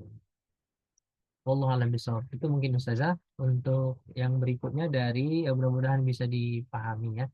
Untuk Ustadz Baharudin dari Samarinda. Wah, Masya Allah. Ini bagaimana strategi membuat anggota tim loyal ya dalam mencapai tujuan organisasi. Ya. Jadi begini, apa namanya Ustadz ya. Kalau kita bicara tentang loyalitas, ya. Jadi loyalitas itu ada dua pendekatan. Satu pendekatan idariyah, administrasi, atau yang kedua pendekatan ruhiyah atau keimanan. Kita mau yang mana nih gitu. Kalau dalam Islam dua-duanya harus sama. Nabi itu pendekatan idariyahnya ada, ya. Contoh di beberapa peperangan, ya Nabi menyebutkan kalau apa pemimpinnya atau amirnya adalah si fulan. Kalau si fulan syahid maka ganti dengan si fulan. Kalau kemudian si fulan syahid lagi ganti dengan si fulan. Nah, saya lupa konteks apa lengkapnya, tapi itu ada nanti bisa dicek. Jadi jelas ya. Nah, itu pendekatan idariyah. Kemudian pendekatannya pendekatan ruhiyah ya. Tadi seperti hadis itu kullukum ra'in ya wa kullukum mas'ulun an ra'iyatihi, itu pendekatan akidah ya.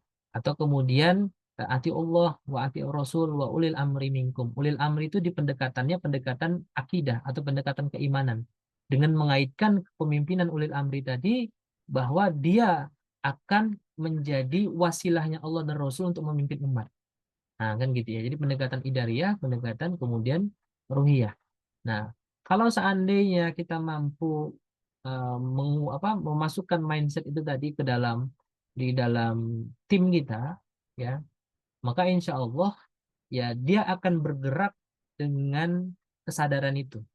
Kalau bahasanya dengan ihsas, ya dengan kesadaran tadi, ya bahwa dia sadar, misalnya ketika disinggung saja ya, eh, kita itu mukmin, kita itu bersaudara, ruhama bainahum, harus kasih sayang dong sama sesama kita. Maka insya Allah nanti itu akan menghambat apa tim itu untuk menggunjing kawan yang lain atau menolak-nolak amanah gitu. Kenapa? Kita harusnya berkasih sayang. Atau kemudian aufu bil uqud ya. Yuk kita meeting nih, kita sampaikan hadisnya apa dalilnya, aufu bil uqud, tepatilah akad-akad itu. Nah, itu nanti dia akan bergerak sendiri itu untuk menempati akad tadi. Tapi memang harus dimasukkan dulu akidahnya Ustaz, gitu ya. Nah, kalau kami biasanya di pondok pesantren itu kami selalu buat namanya kajian mingguan. Kajian mingguan itu untuk apa sebenarnya? Itu setelah idariyah atau setelah administrasi selesai ya, maksudnya SOP udah ada, KPI sudah ada, jobdesk sudah ada, tapi kita buat itu kajian mingguan tadi untuk kemudian menjaga ruhiyahnya, menjaga keimanan mereka. Jadi kalau kita sentil sedikit saja atau kita kasih sedikit ayat Allah saja, mereka oh iya. Bahkan guru-guru kami sekarang, saya sangat kalau misalkan selesai rapat kan kemudian kita sholat tepat waktu atau bahkan belum selesai rapat kita langsung sholat.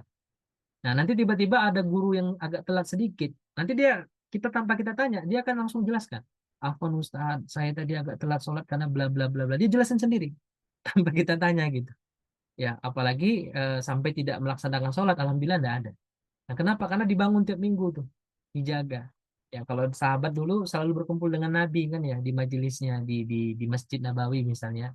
Ya, selalu berkumpul kemudian Nabi menyampaikan hadis segala macam. Itu membangun loyal.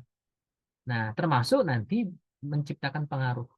Jadi orang terpengaruh karena dia mencintai orang tersebut. Ya, para sahabat terpengaruh selain dari sisi wataknya Rasulullah yang memang ahsanu apa namanya bukan ya uswatun hasanah tadi, ya mereka juga kemudian apa namanya terpengaruh karena memang kesadarannya dibentuk. Nah, jadi memang kaitannya tadi kalau dalam hal pengaruh ini kita itu harus bisa menjadi uswah. Nah, ini agak agak kudwah ya.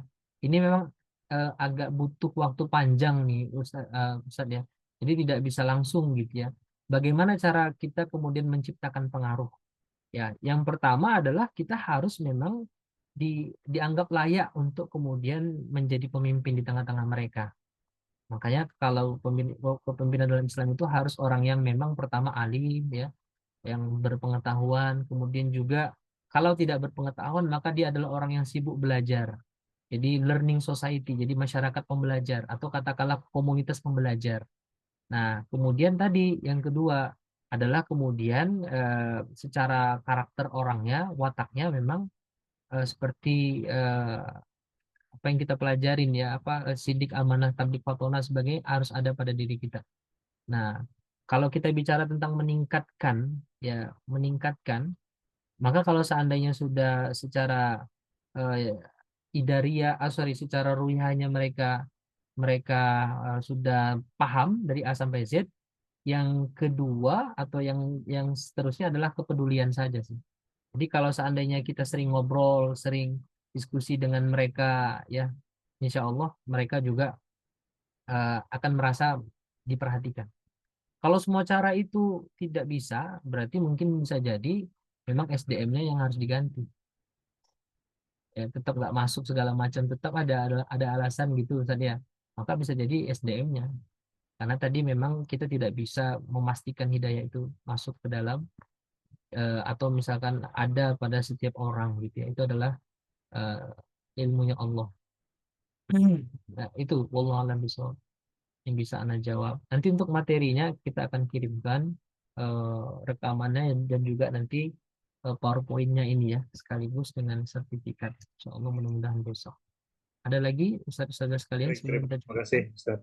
Ya. Sama-sama Ustaz. Ya. Ada Saya Ustaz dari ya Andi silahkan dari Sulsel. Pak Andi ya Masya Allah. Ya, Di oke. Sulawesi udah jam berapa nih Pak? Kurang 10 menit Udah. jam 11 Masya Allah malam. beda 1 jam ya. Siap Iya. siap siap. Oke, terima kasih. Silahkan silahkan Assalamualaikum Pak. warahmatullahi wabarakatuh. Waalaikumsalam. Ya, sekira menarik sekali taklim kita pada malam hari ini dan ya luar biasa. Berbicara tentang lembaga-lembaga Islam, Ustaz. Ini kan memang beda-beda, Ustaz ya. Ya, jadi lembaga-lembaga Islam atau organisasi-organisasi Islam di Indonesia ini kan sekali lagi beda-beda gitu. Sebagian biasa menyentil untuk misalnya menegakkan syariat Islam gitu, karena menganggap bahwa di Indonesia ini mayoritas Islam. Tapi sebagiannya lagi mengatakan bahwa ya tidak perlu. Yang penting ajarannya itu mengandung nilai-nilai Islami. Karena kita bukan negara Islam. Bahkan sebagian lainnya mengatakan bahwa urusan persoalan ibadah dan hal-hal yang terkait dengan keislaman lainnya itu urusan nafsi-nafsi. Iya. Karena itu ya karena interpretasi yang berbeda-beda seperti itu memang apa ya uh, jangankan dalam organisasi yang berbeda, kadang dalam satu lembaga, dalam satu organisasi sekalipun memiliki interpretasi yang berbeda terhadap satu persoalan gitu. Sehingga memang apa ya kadang kita mau membangun suatu komitmen bersama, tapi apa ya agak susah karena antar satu dengan yang lain interpretasinya terhadap misalnya satu ayat, satu hadis bahkan bisa berbeda. Nah, ya saya kira apa ya, kalau menurut Ustaz kira-kira bagaimana menarik benang merahnya hal-hal seperti ini, Ustaz? Ya, karena ini banyak sekali terjadi. Misalnya, ya contoh kecil saja, ya persoalan misalnya sholat saja misalnya, Ustaz, toh, dalam misalnya rapat-rapat yang penting misalnya pas tiba sholat azan duhur misalnya, kan sebagian misalnya ya ini kita harus berhenti, harus sholat dulu. Sebagian mengatakan, Anda ini penting selesaikan dulu, setelah itu baru kita berjamaah. Kan gitu. Nah, ini masih sering kita jumpai. Ya. Nah, saya kira itu Ustaz, kira-kira bagaimana menarik benang merahnya persoalan-persoalan seperti itu Ustaz. Terima kasih. Assalamualaikum warahmatullahi Waalaikumsalam warahmatullahi wabarakatuh. Masya Allah, masih tetap semangat saat Andi ya. Em, izin mudah-mudahan bisa menjawab sedikit ya.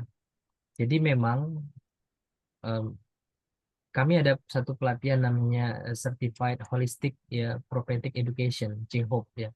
Itu memang kita adakan sebulan sekali saja dan itu 5 kali pertemuan. Kita akan belajar di situ tentang dari A sampai Z pendidikan Islam, termasuk nanti kaitannya dengan menarik benang merah tadi.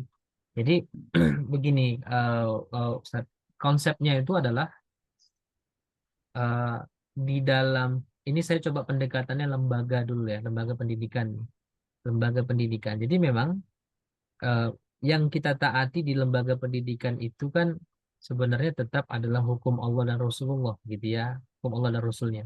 Itu sudah fix lah, tidak ada perbedaan ya, tidak ada perbedaan dalam hal itu. Nah, hanya saja memang dalam perkara eh, menyatukan atau menyamakan persepsi terkait peluang-peluang terjadinya perbedaan tadi, ya, itu memang harus ditentukan oleh apa namanya pemimpin. Jadi begini, ketika kita membangun sistem, ya, kalau masalah akidah udah gak ada perbedaan lah, semuanya akidahnya akidah Islam, gitu ya. Tapi kalau perkara ibadah itu sebenarnya ya bisa dibuat solusinya dengan menyamakan persepsi melalui peraturan.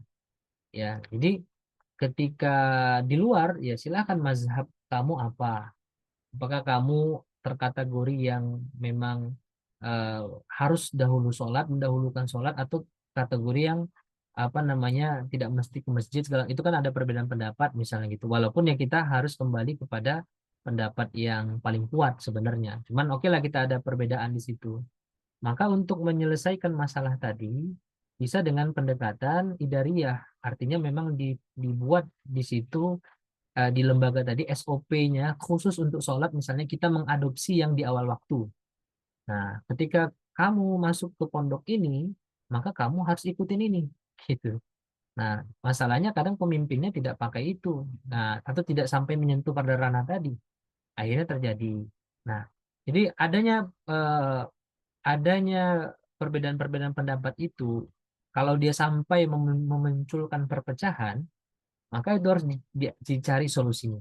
Tapi kalau misalkan ada perbedaan pendapat tadi tapi tidak sampai memunculkan perpecahan, ya tidak sampai memunculkan tafarroku, ya maka kemudian ya boleh saja tetap saja berjalan. Tapi kalau sudah sampai menimbulkan perpecahan, bukan lagi perbedaan, maka yang dilakukan oleh pemimpin adalah dia harus mengambil pendapat yang kemudian itu harus diberlakukan dalam KPI, SOP, job desk atau daily value apalah namanya itu di masing-masing apa di pondoknya, di lembaga pendidikannya. Itu untuk cara menyelesaikannya dan itu yang kami lakukan Ustadz ketika di pondok kami. Ya ada yang dari Lirboyo, ada yang dari Gontor, macam-macam kalau di Batam ini. Tapi ketika sudah masuk ke pondok ya pakai pondok gitu. Nah, harus ikut gitu ya. Dan tentu yang diterapkan di pondok juga nggak bertentangan dengan Quran dan Sunnah gitu ya. Kita ngambil tetap dari pendapat ulama, atau tetap dari pendapat imam mazhab kan gitu ya. Nah, kalau seandainya memunculkan perpecahan, tapi kalau tidak memunculkan, hanya sekedar perbedaan saja, ya perbedaan warnanya saja, ya maka ya itu tidak perlu harus sampai diputuskan atau disatukan mana kebijakannya gitu. Nah, jadi memang kepemimpinan itu nanti kaitannya dengan inisiatif dan juga harus ada senantiasa pengawasan dan proses evaluasi ketika ada kebijakan-kebijakan yang dianggap penting untuk diberlakukan, Oke, hari ini tahun ini tidak penting, tapi bisa jadi 1 tahun ke depan, 2 tahun ke depan itu penting. Nah, maka seorang leader itu harus punya kemampuan untuk melihat itu. Nah, kalau bahasa bisnisnya forecasting gitu, pengetahuan di masa depan ya. Apa? Bukan di masa depan lah, mengasumsikan kira-kira akan seperti apa nih di 2-3 tahun lagi. Kalau dulu belum ada Zoom, maka kita nggak bisa ketemu begini gitu ya. Sekarang ada Zoom, ya, itu harus betul-betul dipahami. Maka kalau sekolah-sekolah yang ketinggalan zaman karena pemimpinnya terlalu tradisionalis gitu misalnya ya, akhirnya akan berpengaruh kemana? Ke santrinya gitu ya. Kok sedikit ini? Ya iyalah, yang lain sudah pada Zoom gitu ya. Kita masih harus mondok atau kuliahnya harus tetap datang ke kampus konvensional gitu. Nah, kayak begitu-gitu tuh Ustaz. Nah, itu mungkin yang bisa saya jawab ya Allah. Kasih Ustaz. Ya, sama-sama. Don. Alhamdulillah, jam 10 ya. Kalau di sini 4 menit lagi jam 10. Berarti kita coba cukupkan. Ada lagi yang mau ditanya? Cukup ya, Ustaz, Ustazah? Cukup, Ustaz, cukup. Alhamdulillah ya. Jadi kelas insya Allah kita cukupkan untuk materi kita ini. Nanti insya Allah untuk sertifikat besok akan dikirimkan. Dan insya Allah pasti akan dikirimkan. Jadi tidak usah khawatir nggak akan dapat sertifikat. Akan dikirimkan sertifikatnya. Dan juga nanti eh, ada apa post-testnya berupa pilihan berganda atau esai. Nanti saya akan kirimkan ke grup WhatsApp. Insya Allah nanti bisa dijawab. Dan tentu juga rekaman dan materi juga akan dikirimkan. Gitu ya, Ustaz-Ustaz sekalian. Alhamdulillah, berarti karena sudah selesai semua, kita cukupkan pertemuan kita pada apa namanya pelatihan hari ini. Ya, kami ucapkan jazakumullahu khairan katsiran. Ya, mudah-mudahan bisa tetap mengikuti event-event di LPK berikutnya. Dan juga mohon doanya semoga LPK bisa terus mengadakan pelatihan-pelatihan positif ya, bermanfaat bagi pendidik khususnya dan juga kaum muslimin pada umumnya. Kita tutup dengan hamdalah dan doa kifaratul majlis. Alhamdulillahirabbil alamin. Subhanakallahumma wa bihamdika asyhadu an la ilaha illa anta astaghfiruka wa atubu ilaik. Wallahu a'lam bishawab. Wassalamualaikum warahmatullahi wabarakatuh. Assalamualaikum Assalamualaikum warahmatullahi wabarakatuh. Untuk terakhir sebelum keluar, Ustaz-Ustaz sekalian bisa di on cam. Kalau yang bisa on cam, saya mau ambil screenshot dulu. Nanti kita share ke ini dengan gaya yang paling terbaik. Oh, silahkan Pak. Oke, saya screenshot sebentar. 1, 2, ya. Oke, sebentar. Baik, Alhamdulillah sudah. Alhamdulillah khairan Ustaz-Ustaz sekalian. Nah, saya akhiri ya. Assalamualaikum warahmatullahi wabarakatuh. Waalaikumsalam warahmatullahi wabarakatuh. Ya, sukses sekali.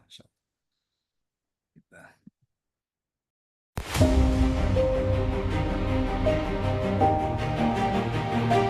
Simpulannya, ya, pendidikan populer ya, kebanyakan saat ini itu sebenarnya dibangun dengan visi misi kapitalisme, ya. Apa itu kapitalisme? Itu pemikiran yang berakar pada keyakinan sekuler yang memisahkan agama dari kehidupan.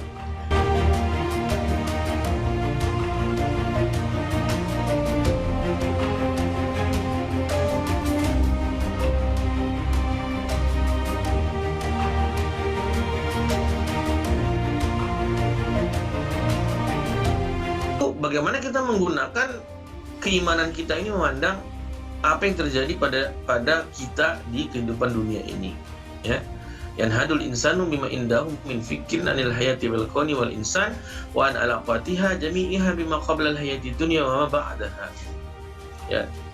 Bahwasanya manusia itu akan bangkit, akan tergugah ketika melihat bahwasanya kehidupan global ini dengan menghadirkan pemikiran tentang kehidupan alam semesta dan manusia, dan hubungannya itu dengan sebelum kehidupan ini dan setelah kehidupan ini.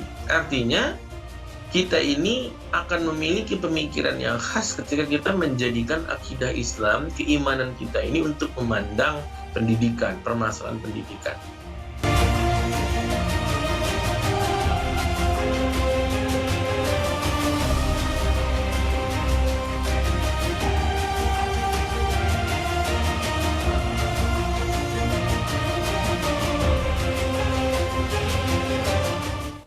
praktisi. Nah, ketika kemudian lewat di Instagram saya ada pelatihan ini, kemudian saya coba ikuti, ternyata menarik. Apalagi ini pelatihan ini saya sekalian ngaji gitu. Dan tidak hanya belajar belajar tentang menjadi seorang trainer, tapi juga bagaimana dihubungkan dengan keislaman gitu. Sehingga tadi juga disebutkan oleh Ustadz Ade bahwa menjadi trainer itu poin utamanya adalah ibadah. Itu nggak terpikir gitu ya. Kita sampai mikirnya ya namanya guru pelatih itu ya ujung-ujungnya uang. Kalau semua guru memiliki misi, insya Allah dalam pembelajaran itu tidak akan ada rasa bosan, karena setiap guru kalau dia memiliki misi dalam mengajar, dia akan terpacu untuk melahirkan metode-metode dalam mengajar seperti active learning dan sebagainya. Insya Allah program RPK ini bila ada kelanjutannya, Masya Allah ini luar biasa untuk pengembangan para dai, para guru-guru khususnya yang ada di bumi Nusantara ini.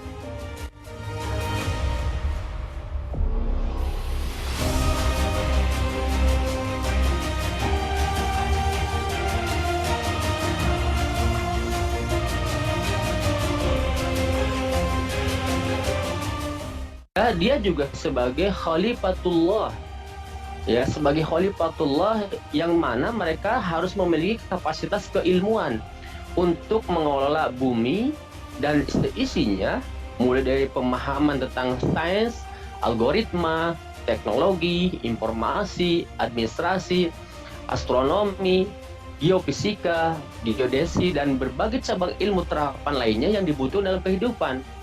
Inilah dua misi penciptaan manusia, dan ini harus ada dalam sebuah pendidikan, yaitu pendidikan Islam.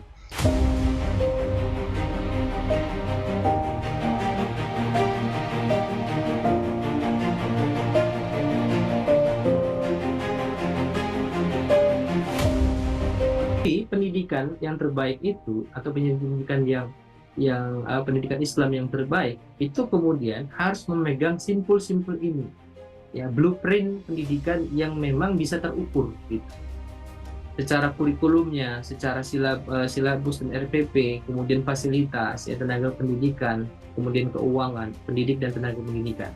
Nah, semua itu harus mengacu kemana? Ke visi dan misi.